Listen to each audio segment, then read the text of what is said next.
Good morning, students. In our previous class, we studied that some of the plants follows the C3 pathway during photosynthesis, and some of the plants follows C4 pathway during photosynthesis. Now, what is this C3 pathway and C4 pathway? The plants which follow C3 pathway, they produce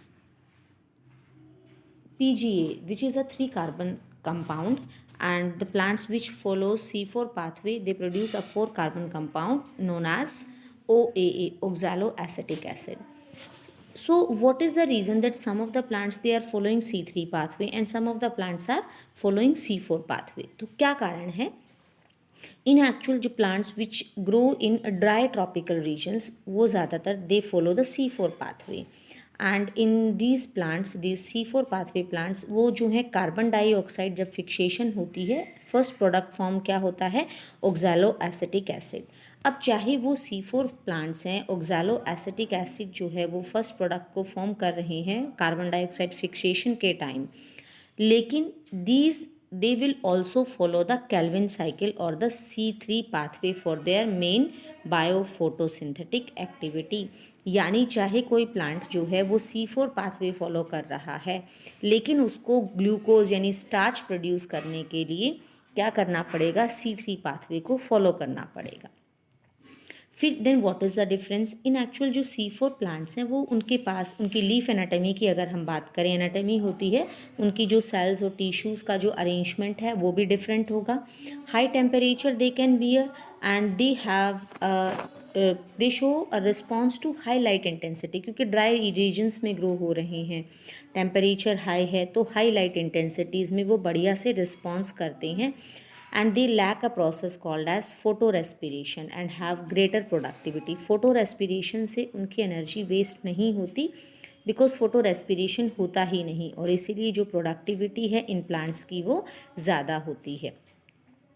अब हम जो है steps का अगर compare करें हम C3 plants और C4 plants को, तो हम क्या देखेंगे कि जो C4 प्लांट्स हैं उनके लीव्स के अंदर जो वेस्कुलर बंडल्स प्रेजेंट हैं वो क्या होंगे? These vascular bundles they are called as bundle sheath cells. तो जो इनकी जो लार्ज सेल्स होंगी वेस्कुलर बंडल्स के चारों तरफ उनको हम क्या कहेंगे? Bundle sheath cells. और इस तरह के लीव्स को हम क्या कहेंगे? क्योंकि जो वो डिफरेंट एनाटमी शो कर रहे हैं which is known as Kranz anatomy.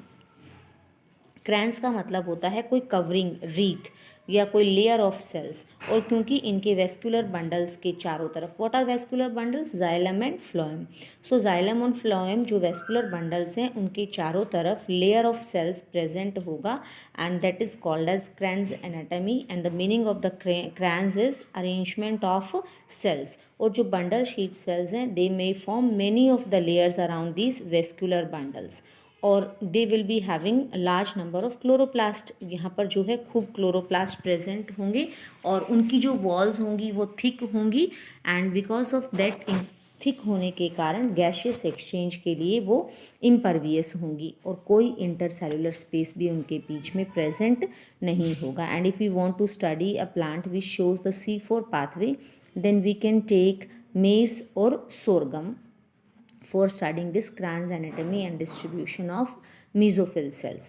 तो देखिए यहाँ मीजोफिल सेल्स क्या हैं? प्लांट्स के जो लीव्स हैं उनके अंदर सेल्स प्रेजेंट होती हैं, उन्हें हम कहते हैं mesophyll cells. Now if we talk about the different types of plants, then हम क्या देखते हैं कि different plants have different types of leaves, और जब उन लीव्स के हम वर्टिकल सेक्शंस को कट करके प्लांट्स को माइक्रोस्कोप के अंडर लीव्स को देखते हैं तो what we are able to see कि सम ऑफ द प्लांट्स उनके जो वेस्कुलर बंडल्स हैं उनके बाहर जो है बंडल शीथ सेल प्रेजेंट है, and in this way we can differentiate between a C4 plant and C3 plant की C3 प्लांट के अंदर इस तरह की कोई भी हमें बंडल शीथ सेल या कोई लेयर नज़र नहीं आएगा। यानी कि जो C4 प्लांट्स हैं ये वेस्कुलर बंडल है जहाँ पर जाइलम और फ्लोएम प्रेजेंट होंगी, and they have many layer of cells around these vascular bundles, and this is known as Kranz anatomy. Now if we talk about the pathway कि किस तरह से जो C4 प्लांट्स हैं वो अपने प्रोसेस को कंप्लीट करते हैं फोटोसिंथेसिस का, तो यहाँ पर हैच और स्लैक नेम्ड टू पर्सन्स ने इस पाथवे को एक साइक्लिक वे में, क्योंकि एक साइक्लिक प्रोसेस है, so they explain this process and this that's why it is called as Hatch and Slack pathway. और यहाँ पर जो है हम क्या देखेंगे कि जो प्राइमरी एक्सेप्टर है कार्बन डाइऑक्साइड का वो क्या रहेगा, एक 3 कार्बन मॉलिक्यूल है जिसका नाम है फॉस्फोफिनॉल पायरवेट। एंड ये कहाँ प्रेजेंट रहेगा फॉस्फोफिनॉल पायरवेट, मीजोफिल सेल्स में। एंड मीजोफिल सेल्स कहाँ प्रेजेंट है, लीव्स के अंदर। Now one enzyme is there which is known as PEP carboxylase, जिसको हम क्या बोलते हैं, फॉस्फोफिनॉल पायरवेट कार्बोक्सिलेज। अब क्या हो रहा है, फॉस्फोफिनोल पायरवेट किसके साथ कंबाइन हो रहा है, कार्बन डाइऑक्साइड के साथ, किस एंजाइम की प्रेजेंस में, PEP कार्बोक्सिलेज की। और यहाँ पर हमें जो चीज़ ध्यान रखनी है कि हमने पिछले टॉपिक में क्या पढ़ा केल्विन साइकिल के अंदर, कि वहाँ पर एक रुबिस्को नाम का एंजाइम प्रेजेंट है, लेकिन जो C4 प्लांट्स हैं, मीजोफिल्स, इनकी जो मीजोफिल सेल्स हैं उनके पास ये रुबिस्को एंजाइम नहीं होगा, बल्कि कौन सा एंजाइम होगा, PEP केस, जिसे हम क्या कहते हैं, फॉस्फोफिनोल पायरवेट। देन उसके बाद बिकॉज कार्बोक्सिलेशन हो रही है, so name is phosphoenol pyruvate carboxylase. Now C4 acid के अंदर जो है, यानी कि जो यहाँ पर जो C4 पाथवे फॉलो कर रहे हैं वहाँ पर क्या प्रेजेंट है, ऑक्सैलो एसिटिक एसिड, जो कि हम पहले पढ़ चुके हैं, जो कि एक 4 कार्बन कंपाउंड है। नाउ अब what it will form 4 carbon compound malic acid and aspartic acid, यानी चेंजेस होंगे।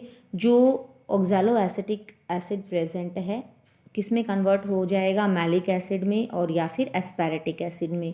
And these are also 4 carbon compound. कहाँ पर ये प्रोसेस होगा, मीजोफिल सेल्स में। अब मीजोफिल सेल्स के अंदर जो है क्या प्रेजेंट है, अगर हम बात करें लीफ एनाटॉमी की, so this is the structure of a leaf. यहाँ वेस्कुलर बंडल्स प्रेजेंट हैं, these are the vascular bundles. और यहाँ जो लेयर ऑफ सेल्स प्रेजेंट होती हैं they are called as mesophyll cells. तो क्या होगा कि जो बंडल शीट सेल्स हैं, यहाँ पर हम बात कर रहे हैं कि 4 कार्बन कंपाउंड में कन्वर्ट हो रहा है, या तो मैलिक एसिड में या एस्पेरेटिक एसिड के अंदर मीजोफिल सेल्स में। और फिर मीजोफिल सेल्स इसे किस में ट्रांसफ़र कर रही हैं, बंडल शीट सेल्स के अंदर। और बंडल शीट सेल्स कहाँ प्रेजेंट है, वेस्कुलर बंडल्स के चारों तरफ। सो यहाँ C4 एसिड जो है वो ब्रेक डाउन हो जाएगा, it will release carbon dioxide and 3 carbon molecule. अब जो 3 कार्बन मॉलिक्यूल है, अब ये कहाँ चला गया है, it will go back to the mesophyll cells. और मीजोफिल सेल्स से अभी किस में कन्वर्ट हो जाएगा, PEP के अंदर, फॉस्फोफिनोल पायरवेट। और इस तरह से जो साइकिल है वो क्या हो जाती है, कंप्लीट हो जाती है। तो यानी हमने क्या देखा कि जो साइकिल है उसको स्टार्ट होने के लिए हमें क्या चाहिए, वहाँ पर क्या प्रेजेंट है, ऑक्सैलो एसिटिक एसिड प्रेजेंट है। ये जो ऑक्सैलो एसिटिक एसिड है ये ब्रेक डाउन होता है मैलिक एसिड एस्पेरेटिक एसिड के अंदर। कहाँ पर, और ये किसके पास हो रहा है, मीजोफिल सेल्स में। किसको ट्रांसफ़र कर देंगी ये, बंडल शीट सेल्स को। बंडल शीट सेल्स में ये जो मैलिक एसिड है या एस्पेरेटिक एसिड है ये ब्रेक डाउन हो जाएगा and it will release 3 carbon का molecule. And this 3 carbon molecule अब ये फिर कहाँ जा रहा है, बैक टू द मीजोफिल, जिसमें किस में कन्वर्ट हो रहा है, PEP के अंदर। जो कार्बन डाइऑक्साइड प्रोड्यूस हुई बंडल शीट सेल्स के अंदर, now it will follow the kelvin pathway. अब हम डायग्राम के अंदर देख लेते हैं, दिस इज़ द डायग्राम। हम क्या देख पा रहे हैं, एटमॉस्फेरिक कार्बन डाइऑक्साइड और मीजोफिल सेल्स। मीजोफिल सेल्स के अंदर क्या हो रहा है, फॉस्फोफिनोल पायरवेट, यानी कि ये जो फॉस्फोफिनोल पायरवेट है मीजोफिल सेल्स में है। अब इसकी फिक्सेशन यानी C4 एसिड, और ये जो है किस में कन्वर्ट हो रहा है, C3 एसिड के अंदर। और फिर उसके बाद बंडल शीट सेल्स, यहाँ पर C4 acid, carboxylation, then C3 acid. यानी कि अगर हम इसे स्टेप वाइज पढ़ें तो सबसे पहले हमने क्या देखा कि फॉस्फोफिनोल पायरवेट है, इसकी फिक्सेशन हुई और किस में कन्वर्ट हो गया, ये C4 एसिड, चाहे वो मैलिक हो, चाहे एस्पेरेटिक हो या फिर फॉस्फोफिनोल पायरवेट हो। अब ये जो C4 एसिड है ये कहाँ पर है, किस में प्रेजेंट है, मेसोफिल सेल्स में, and now it will enter into the bundle sheath cell. Bundle sheath cell में एंटर कर रहा है। बंडल शीथ सेल से एंटर करने के बाद में अब इसकी क्या होगी, डीकार्बोक्सिलेशन, मीन्स कि एक कार्बन रिमूव हो जाएगी, और जब एक कार्बन रिमूव हो गई तो कितने कार्बन रह गई, 3 कार्बन, और अब ये 3 कार्बन कंपाउंड जो है अब वापस किस में आ जाएगा, मेसोफिल सेल्स में, और मेसोफिल सेल्स में आकर के C3 एसिड, और फिर ये कौन से पाथवे को फॉलो करेगा, कैल्विन साइकिल को, और कैल्विन साइकिल के बाद में फिर से फॉस्फोफिनोल पायरवेट रीजेनरेट हो जाएगा। तो यानी हम किस कंक्लूजन पर पहुँचे कि whether it is a C3 plant और it is a C4 plant, जो है दोनों के अंदर ही कैल्विन साइकिल जो है वो प्रोसेस होगा ही होगा, लेकिन यहाँ पर जो है उसके लिए जो सब्सटेंसेस प्रेजेंट होंगे, mesophyll cells, atmospheric oxygen, carbon dioxide, और फिर फॉस्फोफिनोल पायरवेट से ये जो C4 pathway it will begin. So हम क्या देख पा रहे हैं डायग्राम के अंदर कि जो C3 एसिड बना, C3 एसिड दोबारा से अब किस में एंटर कर गया है, it has entered into the mesophyll cells, और मेसोफिल सेल्स के अंदर फिर अब जहाँ पर C3 एसिड लिखा है, यानी कि यहाँ पर कार्बन जो कैल्विन साइकिल है वो पाथवे फॉलो होगा, और जो बंडल शीथ सेल्स हैं उनके पास एक एंजाइम प्रेजेंट होगा रुबिस्को, लेकिन वहाँ पर क्या नहीं प्रेजेंट होगा, PEP केस एब्सेंट होगा, और इस तरह से जो पाथवे है कैल्विन पाथवे वो क्या हो जाएगा, कंप्लीट हो जाएगा। एंड यहाँ पर जो कैल्विन पाथवे हमने देखा, it is common to C3 plants also and it is common to C4 plants also.